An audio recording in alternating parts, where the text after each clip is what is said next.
Hello and welcome to my first YouTube video, which I hope you'll find useful. What I thought I'd do for you today is give you a bit of a demonstration of the HP iPAQ RX4240 Pocket PC, this guy here. You can see against the ruler there that the length of the machine is about 4 inches. The width of the machine is about 2.5 inches. And the depth of the machine is less than 1 inch.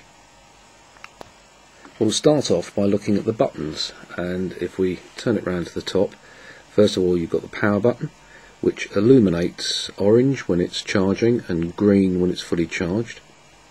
The next button, which you can see, which has got 2 little arrows, basically what that does is it changes the screen display from portrait to landscape. I'll demonstrate that a little bit later. The next button is a music icon there, which brings up media player. The next one is for email, and the final one is for closing down programs. So that's the little cross, similar to the close down button you'd see on the windows of a normal PC. Moving on a bit, we've got this scroll wheel. You can see that rotates here.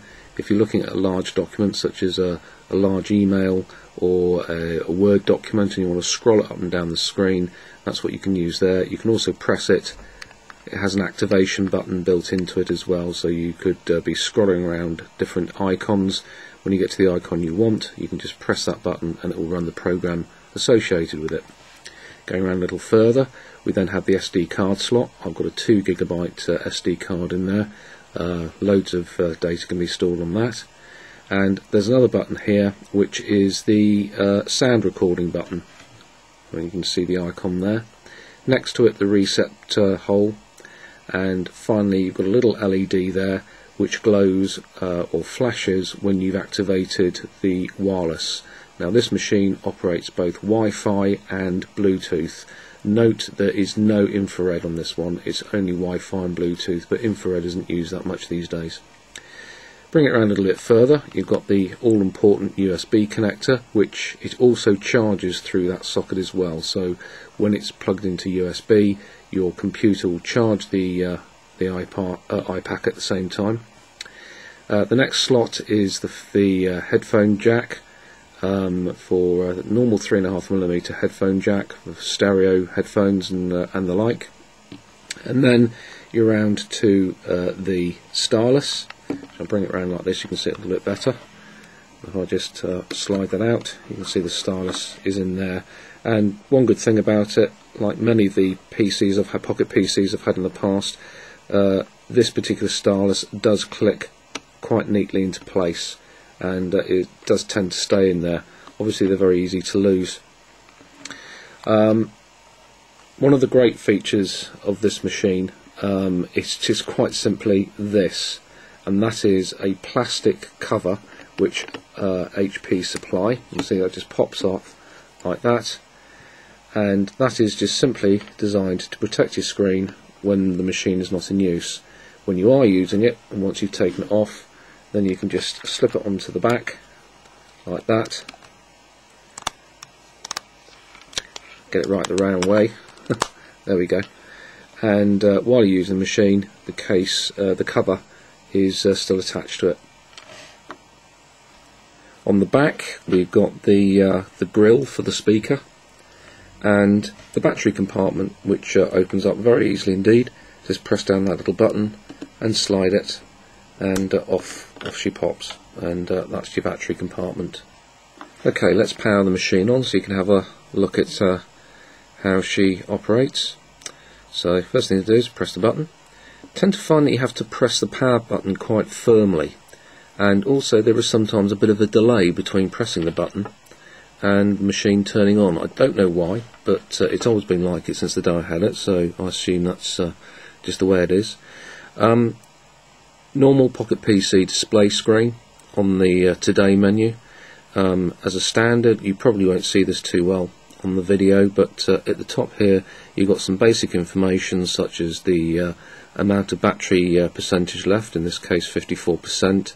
It also gives you information about the amount of memory remaining in the SD card and also on board. And also you've got a control here for the dimmer, or for the backlight, which is a little bit fiddly there, but you can see the possibly see the light dimming there. The backlight is very, very bright. When you've got it on its full setting, it's extremely bright. In fact, for most people, I would suggest you probably want the backlight down a bit lower, which is obviously good for saving battery power. We'll have a look at some of the programs that you get as a standard. So if we go down here to programs, let's scroll to the top. I've actually loaded quite a lot of programs on here, many that I've collected over the years from using Pocket PCs. But you've got ActiveSync, of course, which is used for synchronizing with Outlook and file synchronization and so on.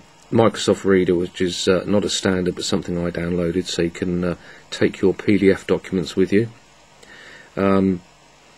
Excel, Pocket Excel, so you can view your spreadsheets. File Explorer, which is a standard Windows File Explorer type application. Microsoft Reader, which again is something that I downloaded. It's a free application for reading ebooks, which I do occasionally. What else do we have on here?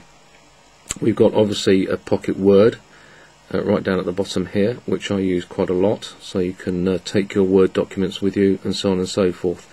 So obviously very friendly when it comes to matching up with standard Microsoft Office suite, for example. Now you also notice on there that I've got TomTom Navigator. Now the larger version of the RX 4240 out of the 4200 series, I forget its actual name, is actually got built-in GPS.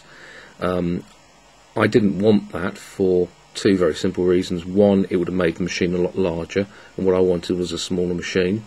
And secondly, I already have a method of connecting to GPS by using one of these guys. This is a Bluetooth GPS receiver, and as the name suggests, it connects to the iPack using Bluetooth, and TomTom and other GPS applications work very well with it.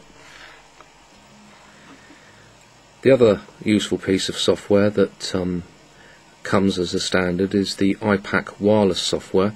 Again, you won't see it too well on the screen, but if I just run it up, and basically what this application does is it allows you to configure your wireless LAN and also your Bluetooth. For example, I've got the wireless LAN set up to my wireless router at home, and Bluetooth talks to the GPS unit I showed you earlier on, and also to my mobile phone. So if I'm out and about and I do need to get onto the internet, then I can use my mobile phone with the 4240.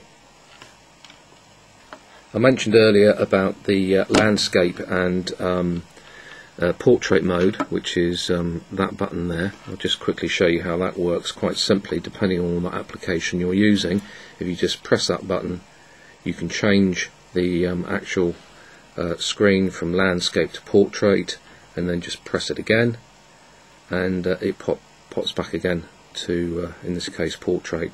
Very useful and also very fast. If you're using fairly memory-hungry programs, it might take a little bit longer to operate.